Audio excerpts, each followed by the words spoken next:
Барлықтарыңызға қайырлы күн достар, менің каналыма қош келдіңіздер. Сіздермен бірге Ақерке. Бүгін сіздерге дәмі өте керемет болып шығатын хит болған восточный пирогтың рецептін ұсынғым келіп отыр. Міндетті түрде менің рецептімен жасап көріңіздер, өте дәмді болып шығады. Видеоның соңына дейін қарап, менің YouTube арнама тіркеліп, жанында тұрған қоңырауша белгісін белгілеуді ұмытпаңыздар. Бізге қажетті заттары жұмыртқа, сары май, ұн, одан кейін құмшекер және де разрыхлитель. Сары майларыңыз бөлме температурасында болуы керек. Осыны ыдысымызға салып, үстінен қантымызды қосамыз. Төменге описанияға міндетті түрде қанша қосу керектігін барлығын жазып қалдыратын боламын. Араластырамыз.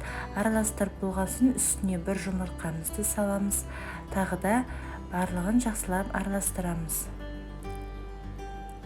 Енді ұнымыздың жартысын бір қосып аламыз. Міндетті түрде електен өткіземіз. Одан соң бір шай қасық разрыхлитель қосамыз.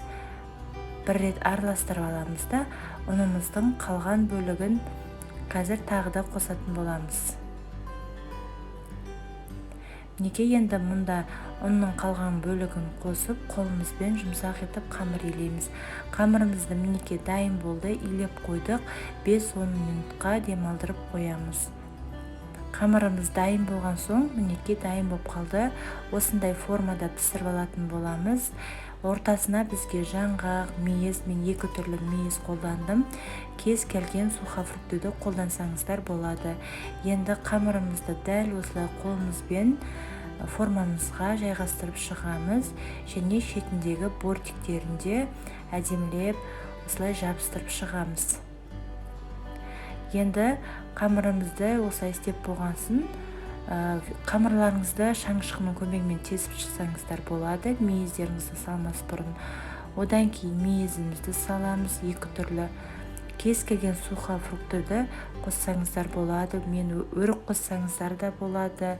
Кешью, асқабақтың дәнін қосып істесеңіздер болады. Мен мұнда жаңғақты қосып жатырмын. Мінеке барлығын қосып болғаннан кейін үстіне қазір сгущенкамызды құятын боламыз. Сгущенканың міндетті түрде жақсы түрін алыңыздар. Сонда пирогтарыңыздың дәмі өте керемет болып шығады. Барлығын қосып болғаннан кейін 180 градуста 30-35 минутта пісіріп аламыз. Мінеке пирогымыз дайын болып қалды. Пеште сәл ұзақ тұрып қалды қыздар, беті сондықтан сарғайып осылай тұр. Бірақ дәмі өте керемет болып шықты. Шайға пісіріп жегенге таптырмас пирог болып табылады. Барлықтарыңызға осы пирогты жасауға кеңес беремін.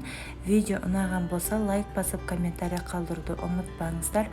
Алдағы уақытта өте дәмді тағамдармен, тәттілердің, салаттардың рецептермен бөлісіп отырамын. Барлықтарыңызға ас болсын, назар қойып тыңдағандарыңызға рахмет.